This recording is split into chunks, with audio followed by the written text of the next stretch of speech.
Hey guys, tonight we're diving into the life of Mansa Musa, the richest man who ever lived. So wealthy that when he traveled, entire economies collapsed from his generosity. Picture this: you're born into the Mali Empire's royal family in 1280, and your cradle isn't just lined with gold, it's stuffed with it. Gold dust is so common here that kids play with it like sand. Outside your palace, the Niger River glints under the sun, and merchants from 3 continents haggle over goods in languages you don't even recognize yet. Oh, and fun fact, if you tried to replicate Musa's wealth today, you'd need $400 billion. And you probably wouldn't survive the trip to Mecca without accidentally destabilizing a few modern nations along the way. So, before you get comfortable, take a moment to like the video and subscribe, but only if you genuinely enjoy what I do here. And hey, drop a comment with where you're listening from and what time it is. I love seeing how far this channel reaches. Now, dim the lights, maybe turn on a fan for that soft background hum, and let's ease into tonight's journey together. Your first breath is a gulp of Saharan air, thick with the scent of salt and distant spices. The midwife wraps you in indigo-dyed cotton, a fabric so expensive in Europe that kings would have fought over your baby blankets. Around you, the walls of Niani's royal compound hum with activity. Scholars murmuring over manuscripts, guards clinking spears, and somewhere, the rhythmic clink-clink of gold being weighed. This is Mali at its zenith, a kingdom where gold isn't mined, so much as harvested from riverbeds like some absurdly lucrative wheat crop. Historians still argue whether Musa was born into royalty or married into it. The records are fuzzy, much like your newborn vision. But here's a quirky tidbit. Malian nobles believed swallowing a speck of gold dust daily would ward off illness. Spoiler, it didn't. What it did do was make their poop glitter, a fact archaeologists confirmed by finding gold flecks in 14th century latrine pits. Your childhood is a blur of swordplay lessons with blades forged from Tibar, a legendary African steel, and tutors drilling you on the silatiga, Mali's unwritten code of honor. One wrong move, and you could end up like your great-uncle, who allegedly tripped into a well full of gold coins and still got demoted for poor balance. The royal city of Niani hums around you like a beehive coated in gold leaf. At age 7, you're handed your first real responsibility: learning to assess gold purity just by listening to the ping of a coin dropped onto stone. Fail the test, and your tutor, a grizzled old Berber merchant who claims to have once out-haggled a genie, makes you count grains of sand until sunset. Meanwhile, your playmates include the sons of griots, storytellers who memorize centuries of history, and the daughters of Diula traders, who could sell water to a river. One wrong move in these games, and you're not just losing face, you're accidentally shifting trade alliances. Speaking of games, here's a mainstream historical fact. Malian royals played mancala with emeralds instead of seeds. But the quirky twist? Archaeologists found a 14th century game board near Timbuktu with the stones glued down. Turns out even emperors cheated when losing to their little cousins. Your mornings are spent shadowing the empire's Qadi, judge, who settles disputes with proverbs so wise they'd make a philosopher weep. One day, a merchant claims his camel was stolen by a rival's son. The Qadi strokes his beard and declares, "The desert remembers every footprint, but only the wind carries blame." Then he orders the accuser to pay double tuders, the camel's worth for wasting the court's time. You scribble this wisdom into your wax tablet, right next to a doodle of the Qadi with cartoonishly large eyebrows. Historians still argue whether Musa's famed photographic memory was real or just royal propaganda. But here's the fringe theory. Some manuscripts claim he could recite the entire Quran backward after hearing it once, while simultaneously calculating exchange rates for 12 different currencies. Skeptics say this is impossible. Malian scholars counter, "You try growing up in a palace where your allowance could buy a small country. By 13, you've mastered 3 languages, survived a scorpion sting, the royal healer treated it with powdered pearl, of course, and memorized the secret locations of the empire's gold pits. One night, your uncle takes you to a vault where workers sift gold dust through ostrich feathers. This, he whispers, is why we never build with wood. Termites eat houses. Gold eats enemies." You nod solemnly while pocketing a nugget the size of your thumb. The drums stop without warning. That's how you know something is wrong. You're 16, practicing sword drills in the courtyard when the music, cutting off mid-beat, sends a hush through the palace. Servants freeze mid-step, their eyes darting toward the royal chambers. Your brother, Mansa Abu Bakr II, ruler of Mali, the man who once crossed the Niger on a bridge made of tied-together shields just to win a bet, hasn't been seen for 3 days. The official story? He's retired to a spiritual retreat. The whispers in the hallway? He boarded a fleet of 2,000 ships and sailed west into the Atlantic, vowing to cross the ocean or die trying. Historians still argue whether this was a suicide mission, an early exploration attempt, or the most extravagant midlife crisis in pre-colonial history. Either way, the throne is suddenly, uncomfortably empty. Here's the mainstream fact. Abu Bakr's disappearance in 1312 thrust Musa into power as regent, until a search party returned with nothing but a single waterlogged sandal, at which point the council declared him Mansa. The quirky detail. That sandal was later enshrined in a golden reliquary and paraded through Timbuktu annually, just in case Abu Bakr's ghost wanted it back. You spend your first week as ruler staring at the imperial seal, a golden scorpion with emerald eyes, wondering if you're supposed to feel different. The high priest smears your forehead with crocodile fat for wisdom and termite mound clay for resilience. It itches. The council tests you with increasingly absurd scenarios. What if the Songhai demand tribute in solid gold hippos? What if it rains scorpions again? Yes, that last one had precedent. Then comes the real challenge. A Tuareg caravan arrives with news that the salt mines of Tagaza are running dry. Salt, not gold, is the true currency of survival in the Sahara. Without it, your people can't preserve food, cure hides, or, as your physician cheerfully notes, stop their muscles from twitching like dying frogs. You do the math. Mali's gold reserves could buy all the salt in Cairo, but that would show weakness, so you improvise. Summoning the caravan leader, you gift him a crown made of salt crystals and casually mention Mali's new underground river of the stuff. By sunrise, the rumor has reached Morocco.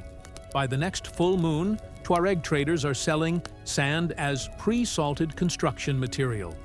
The crisis is averted. That night, you dream of your brother standing on a ship's prow, the horizon endless before him. When you wake, there's gold dust in your sheets and a single, perfect scorpion carved from black obsidian on your pillow. The drums are back, but this time they're playing for you. Coronation Day arrives with a heat so intense, the palace chickens have reportedly started laying hard-boiled eggs.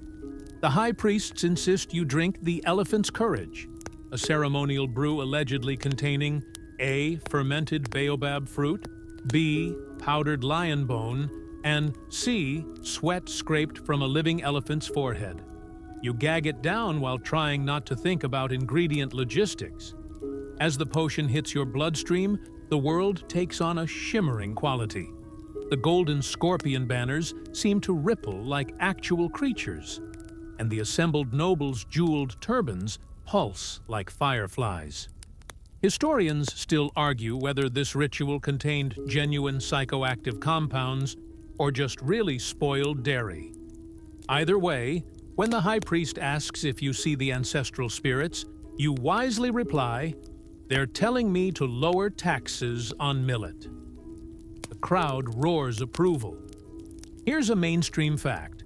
Musa's coronation in 1312 marked the beginning of one of history's most extravagant reigns. The quirky footnote? The ceremony included a throne test, where 12 elders took turns sitting on your new seat to ensure it wouldn't collapse under the weight of Mali's destiny. The fifth elder, a wizened salt merchant named Jata, reportedly whispered, "It creaks a bit on the left side," as he stood up, spawning a superstition that haunted your architects for years.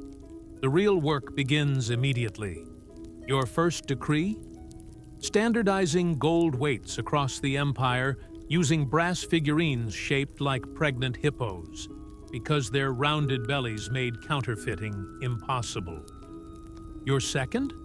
Banning the export of live giraffes after a particularly chaotic incident involving a Moroccan ambassador's hat. But the true test comes at sunset, when the griots unveil their coronation gift, a 72-hour epic poem about your life. Except they've only reached your 6th birthday by hour 12. As the bard describes your childhood love of mashed yams in excruciating lyrical detail, you realize with dawning horror that this might be history's first recorded instance of performance art torture. Gold. That's all anyone wants to talk about. But you quickly learn that controlling gold is far more difficult than simply possessing it. Your first real test comes just 3 moons into your reign, when a Dayula merchant presents you with a problem. The price of gold in Timbuktu has inexplicably doubled overnight. Not because of scarcity, your mines are producing more than ever, but because a rumor spread that Malian gold contained moon dust that made jewelry glow in the dark. The fringe theory. This was started by a rival trader who'd been mixing your gold with bioluminescent fungus. So you make your first power move. Summoning the city's top 30 merchants to the palace, you casually dump an entire chest of raw gold nuggets onto the council table during negotiations with the Berbers. The resulting scramble causes 2 elderly traders to faint, one to spontaneously recite poetry, and most importantly, the market stabilizes within hours. Historians still argue whether this was economic genius or just the 14th century equivalent of printing money to see what happens. But here's the mainstream fact. Musa's early reign saw the introduction of standardized gold dust weights called mithqals, each carefully measured against 3 scorpion tails, the official royal measuring tool, because apparently nothing says accurate, like venomous arthropod anatomy. The quirky aftermath? Your market experiment accidentally created West Africa's first futures market. Merchants began placing bets on when you'd next dramatically flood the economy, with some particularly bold traders selling Musa intervention insurance policies. You retire that night to find your chief treasurer waiting with the empire's ledgers, written in Arabic, Soninka, and what appears to be wine stains. "We have a slight inflation problem," he murmurs, pointing to a calculation showing that Mali's gold reserves could theoretically purchase every single sheep in the known world. Twice. As the desert wind rattles your chamber doors, you make a mental note. Maybe it's time to spend some of this wealth somewhere, further away. The idea strikes you during the annual Salt Festival, as you watch Tuareg traders barter slabs of rock salt for their weight in gold. Literally, a man in indigo robes pours gleaming dust onto a scale until it balances against a salt brick the size of a loaf of bread. The transaction takes less time than a sneeze. That's when the vision comes. Mecca. Not just the pilgrimage, the spectacle. If these desert traders gasp at a few pounds of gold, what would happen if you showed up with more? Much more. Enough to make the caliph blink. Enough to carve Mali's name into history with a diamond-tipped chisel. Planning begins in secret. Your treasurer nearly swallows his writing reed when you announce the budget. 60,000 porters, 12,000 slaves, 100 camels carrying nothing but gold bars. The logistics alone require inventing new forms of mathematics, including calculating how many sandals a caravan that size would wear out crossing the Sahara. Answer: enough to sole a small army. Here's the mainstream historical fact. Musa's Hajj in 1324 to 25 wasn't just a religious journey. It was the medieval equivalent of Elon Musk deciding to road trip to Mars via Times Square. The quirky detail: every single porter's contract included a clause requiring them to refrain from spontaneous ululation unless the Mansa himself initiates it. Court scribes later admitted this was added after an unfortunate incident involving overenthusiastic drummers and a skittish camel. Historians still argue whether Musa always intended the trip as an economic power play. The fringe theory? Some accounts claim a soothsayer warned that a king who doesn't travel west will lose his throne to the east, possibly explaining why your route deliberately avoids all rival kingdoms. The night before departure, you walk through the silent treasury chambers, trailing fingers over chests of gold dust so fine it feels like warm silk. Your shadow flickers against walls lined with elephant tusks, carved with the names of ancestors. Somewhere, a guard coughs. The weight of what you're about to do settles on your shoulders. Not the gold, but the knowledge that when you return, nothing will ever be the same. The Sahara unfolds before your caravan like a vast golden beast stretching its limbs. Each morning begins with servants shaking sand from your tent flaps. Not the fine grains of Mali's riverbanks, but coarse, salt-edged particles that crunch between your teeth. By the third week, you've developed a ritual. Watching the sunrise while your treasurer frantically recalculates supplies, muttering about unexpected camel appetites, and how did we lose another water carrier to a mirage? Then comes Cairo. The Mamluk Sultan al-Nasir Muhammad expects another dusty desert king begging for favors. What he gets is your advance guard distributing gold nuggets to street children like they're candied dates. By the time your main procession enters, a river of velvet-canopied litters, sword dancers from Ghana, and slaves scattering gold dust so thick it slicks the streets. Cairo's economy has already started seizing like a goat that ate spoiled figs. Here's the mainstream historical fact. Musa's 8-month stay in Cairo depressed local gold values for over a decade. The quirky twist? Egyptian merchants began pricing goods in Musa units. 1 MU equals whatever absurd amount the Malians paid yesterday. A loaf of bread, 3 MU. A haircut, 7 million. That random chicken someone claimed was descended from Muhammad's favorite rooster, 12,000 MU. Historians still argue whether Musa understood the economic havoc he was wreaking. The fringe account from a Jewish trader's diary claims you did realize, and quietly bought up Cairo's entire paper-making industry mid-visit just to control the narrative in future history books. The Sultan hosts a banquet where the main course is a roasted giraffe, a subtle dig at African exoticism. You respond by gifting him a life-size chess set with pieces carved from a single elephant tusk, then casually beat him 6 games straight while discussing trade routes. As you depart Cairo, the Nile seems to flow with extra gold flecks, though that might just be the afterimage from staring at too much wealth for too long. Mecca at last. But the holy city isn't at all what you expected. After months of desert travel, the sudden press of bodies, the cacophony of languages, the smell of roasting meat and incense overwhelms your senses. As you step forward to touch the Kaaba, a child's voice pierces through the murmurs. "Mama, is that the king who showers gold like rain?"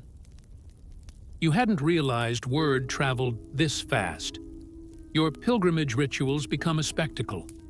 Each time you circle the Kaaba, attendants toss handfuls of gold dust into the air so it catches the sunlight like divine confetti. By the 3rd day, pilgrims start bringing out bowls to catch the falling flakes, while enterprising boys sell Musa viewing spots on their father's shoulders. The imams frown but say nothing, partly out of respect, partly because you just funded the repair of all of the holy city's leaky roofs. Here's the mainstream historical fact. Musa's Hajj donations were so extravagant that medieval Arab historians struggled to describe the sums without resorting to phrases like a quantity defying mortal comprehension. The quirky footnote: some accounts claim your caravan's cooking fires used sandalwood logs imported from India, just to mask the scent of gold overheating in the pots. Historians still argue whether Musa's spending in Mecca was piety, politics, or performance art. The fringe theory? A Persian traveler's diary alleges you secretly bought every single date in the city's markets for 3 days straight. Not to eat them, but to prove you could paralyze Mecca's economy with breakfast food if provoked. The climax comes when you commission a solid gold replica of the Kaaba's door, only to learn too late that Islamic tradition forbids such displays. Quick-thinking scholars declare it a portable prayer aid for travelers, saving face. That night, as you stare at the real Kaaba glowing under the stars, your treasurer whispers the latest calculations. You've distributed roughly 11 tons of gold in 8 months. Somewhere in the darkness, a merchant's donkey brays. It sounds suspiciously like laughter. The homeward journey begins with an unexpected problem. You've run out of gifts. Not gold. There's still plenty buried in the camel packs, but the special items meant for Mali's scholars. In Medina's bustling souks, you become obsessed with manuscripts, buying every scroll, codex, and loose parchment in sight. When a bookseller hesitates to part with his last illuminated Quran, you offer him its weight in gold. Then watch in horror as he starts licking the pages to make them heavier. Here's the mainstream historical fact. Musa's return caravan carried hundreds of Islamic scholars, architects, and poets back to Mali, along with what would become the core collection of Timbuktu's legendary libraries. The quirky detail? The scholars' contracts included a clause requiring them to refrain from excessive sighing over Andalusian oranges. During the desert crossing, a nod to previous caravans derailed by homesick Spaniards. Historians still argue whether Musa truly understood the intellectual revolution he was importing. The fringe theory? Some manuscripts suggest your head librarian, a grumpy Egyptian named Al-Qurtubi, deliberately misshelved books about Greek philosophy next to cookbooks, creating accidental genius through frustration. Your most extravagant purchase comes in Damascus. where you commission the famed architect Abu Ishaq Ibrahim al-Sahili to design a royal mosque. When he presents the plans, a sweeping Sahelian fantasy of minarets and shaded courtyards, a desert wind promptly snatches the parchment and sends it tumbling into a spice merchant's stall. As servants scramble to recover the blueprints now coated in saffron and cumin, al-Sahili mutters what will become his catchphrase. Insha'Allah, the ink will stick this time. By the time you reach the Sahara's edge, your caravan has swollen to twice its original size. New problems emerge. The Andalusian architects keep building sundials that tell wildly different times. The poets compose odes to every single cactus you pass. And the gold reserves, well, let's just say the camels are walking noticeably lighter. The first sight of Timbuktu's mud brick walls after 18 months away sends a strange pang through your chest. The city looks small, dusty, a far cry from the marble splendor of Cairo or Mecca's sacred grandeur. Then the gates swing open and the truth hits you. They've been practicing. A chorus of newly trained muezzins, taught by your imported scholars, stumbles through the call to prayer in comically mismatched accents. Market stalls display clumsy Arabic translations like fresh dates of the god. And in the central square, children reenact your pilgrimage with a wagon labeled Musa's Golden Camel, its wheels squeaking under the weight of gilded mud bricks. Here's the mainstream historical fact. Musa's return in 1325 marked the beginning of Timbuktu's transformation into a global center of learning. The quirky twist? The first university lectures were held in a repurposed salt warehouse, where scholars debated Aristotle, while workers periodically dumped new inventory nearby, creating surreal moments like, as Plato said, thud. The forms are eternal. Historians still argue whether Musa deliberately shaped Timbuktu as an intellectual hub or just kept throwing money at smart people until it happened. The fringe account.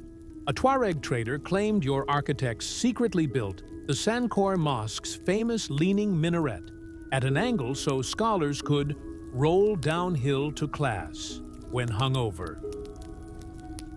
Your grandest project begins near the Niger's banks, the Hall of Wisdom, designed to house thousands of manuscripts.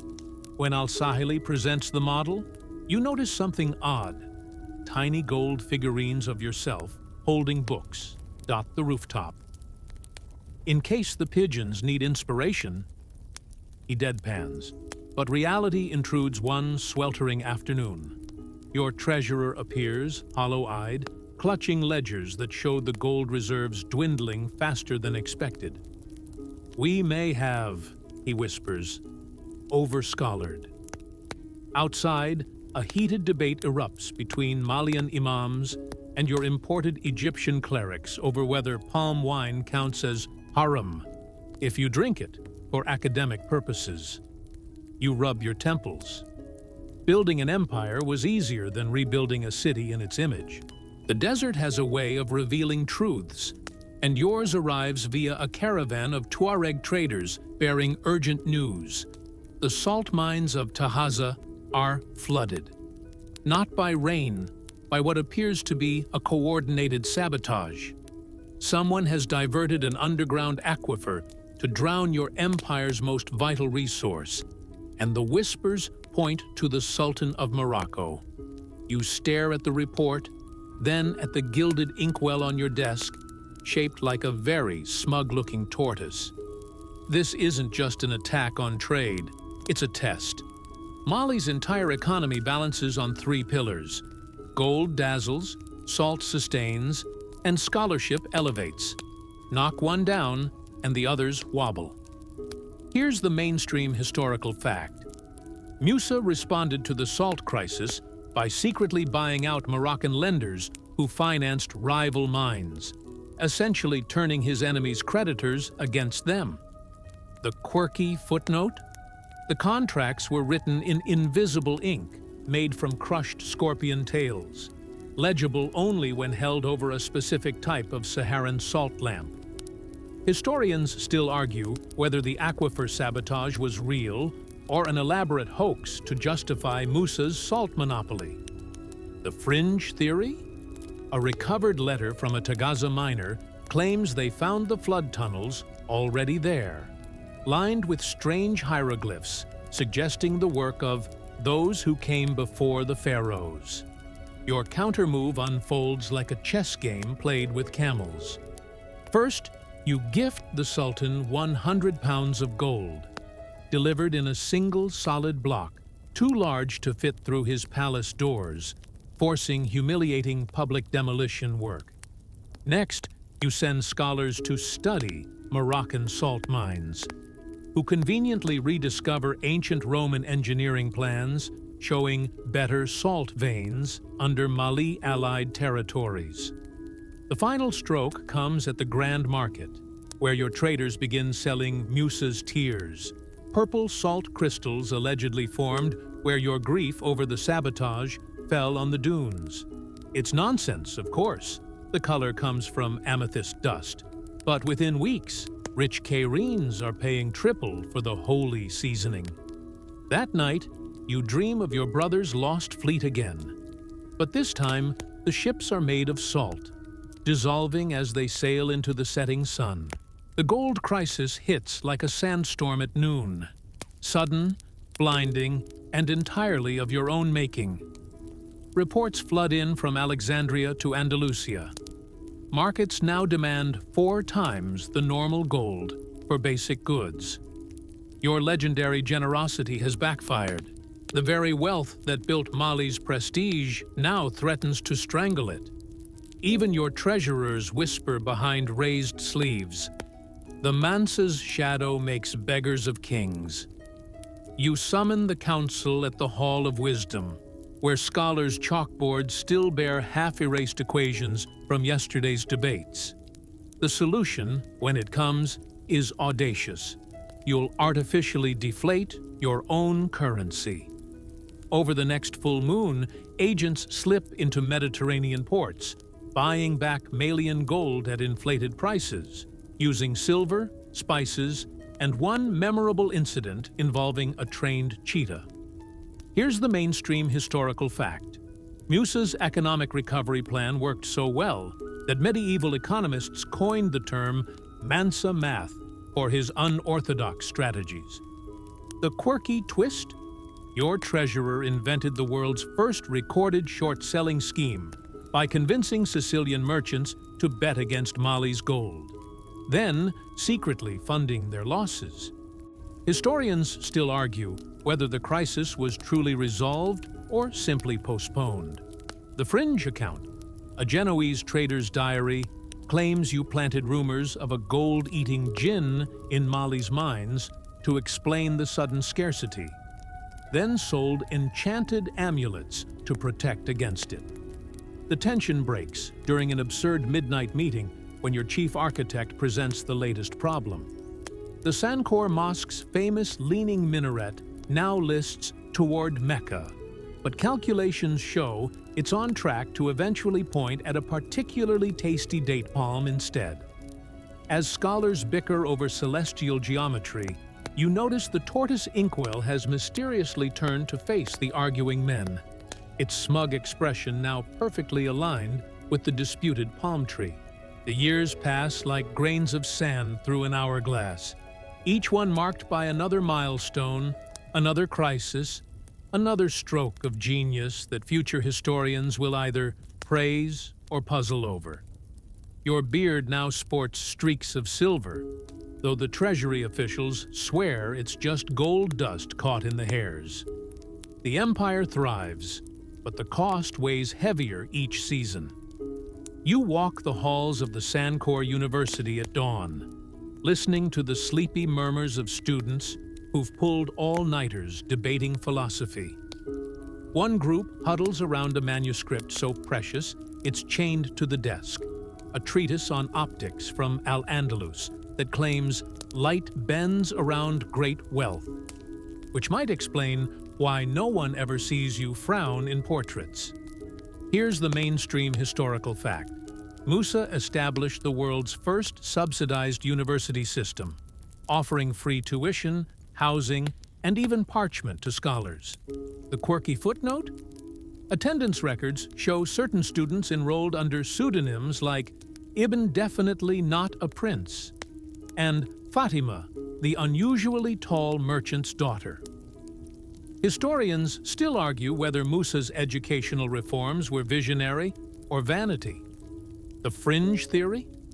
A recovered student's diary claims the university's famous whispering walls, which allegedly carried secrets across courtyards, were just a network of bored servants repeating gossip through copper pipes. Your final great project begins quietly. A network of subterranean libraries beneath Timbuktu, designed to protect knowledge from future invasions. When the head architect worries about flooding, your solution is pure Musa. Import Venetian glassmakers to line the vaults. Paid for by selling Morocco's Sultan a Puig tea, limited edition. Gold-plated scorpion, which turned out to be live and very territorial. But as you inspect the first completed tunnel, a sudden realization strikes. These scrolls will outlast you. Your name, your deeds, even your brother's mysterious voyage, all reduced to ink on fragile pages. For the first time in decades, you feel the weight of time itself. That night, you dream of a library where every book bears the same title: Things We Meant to Say. When you wake, there's a single golden scorpion on your pillow, this one with emerald eyes. The fever comes during the rainy season, when the Niger swells its banks and the air hangs thick with the scent of wet earth. At first, you dismiss it as exhaustion. After all, you've survived scorpion stings, assassination attempts, and that time you ate suspect camel meat at a diplomatic banquet. But this illness clings like a shadow, its heat pulsing in time with your slowing heart. Your physicians prescribe the usual remedies: powdered pearl, of course, a broth made from 7 types of desert roots, and the truly alarming suggestion to inhale smoke from burning elephant ivory. When none work, the royal griot begins softly reciting your life story at your bedside, just in case the ancestors get confused when they come for you. Here's the mainstream historical fact. Musa died in 1337 after a 25-year reign that transformed West Africa's place in the world. The quirky detail? His physician's final report included a note that the Mansa's fever burned so hot it melted a gold coin placed on his forehead. Likely an embellishment, though archaeologists did find a curiously flattened dinar in his tomb debris. Historians still argue whether Musa's death was natural or accelerated by rivals. The fringe theory? A recovered apothecary's scroll claims a visiting Venetian merchant swapped his medicine with a substance that makes men see golden angels, possibly an early opioid. As the days blur, you drift in and out of memories. That time, you convinced a group of European traders that Malian camels could predict the weather by which way they spat. They're still trying to breed forecasting dromedaries. The look on the Songhai ambassador's face when you gifted him a live hyena, trained to laugh at bad trade deals. Your daughter's tiny hands pressing a clay replica of the Sankore Mosque into yours. For when you're too old to climb the real one, Baba. On the last clear morning, you demand to be carried to the treasury. The guards exchange glances. The vaults are nearly empty now, your legendary wealth scattered across continents. But what you find there stops your breath. A single chest left unopened since your coronation. Inside lies Abu Bakr's sandal, the relic from his doomed voyage, now cradling a scroll marked for my brother's eyes only. The first raindrops patter against the palace roof as you break the seal. The writing is unmistakably Abu Bakr's, that impatient scrawl that always made your tutors sigh. But the words steal what little breath your illness has left. If you're reading this, I failed.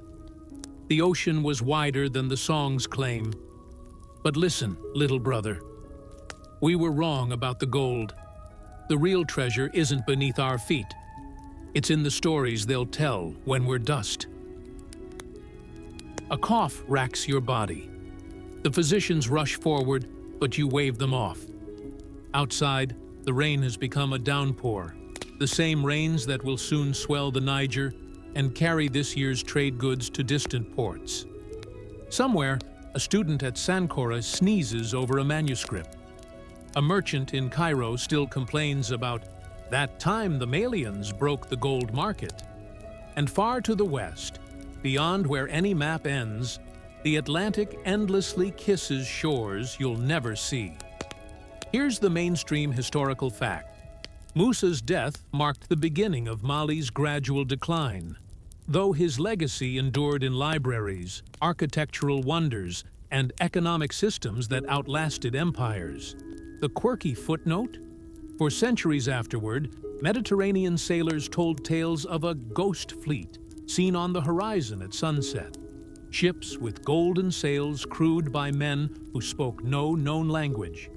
Historians still argue whether Musa's brother truly reached the Americas. The fringe theory? That Abu Bakr's sandal, now missing from Musa's ransacked tomb, was taken by descendants who sailed west to complete the journey. As the fever pulls you under one last time, you imagine your brother standing on a foreign beach, turning a glittering object in his hands, not gold, but a simple Malian cowrie shell, its curves catching the light of an unknown sun. The afterglow. Centuries unspool like thread from a dropped spindle. The Mali Empire fades, its borders redrawn by time and conquest. Timbuktu's libraries gather dust, then reverence, then dust again. The world forgets the weight of your gold, but remembers the shadow it cast, the scholars you nurtured, the cities you built, the impossible scale of your ambition. On a Catalan atlas from 1375, your image endures. A golden king perched atop Africa, holding a nugget the size of his crowned head. School children giggle at the rendering.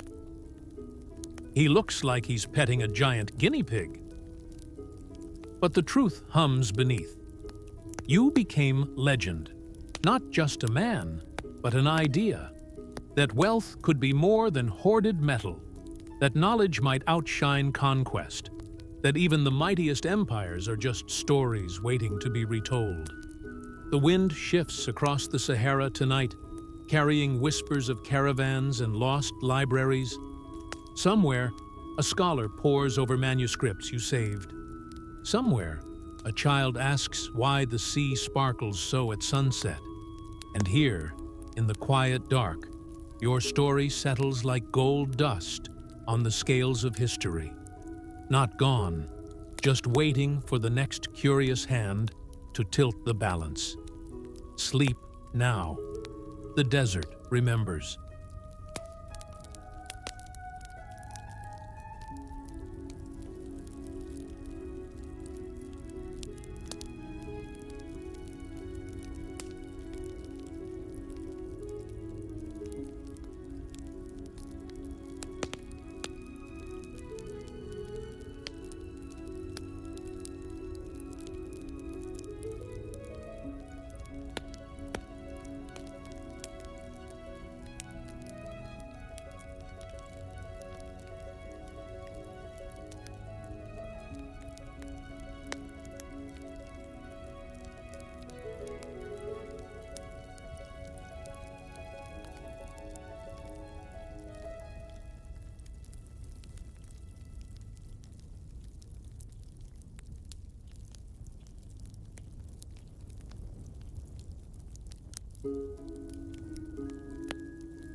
you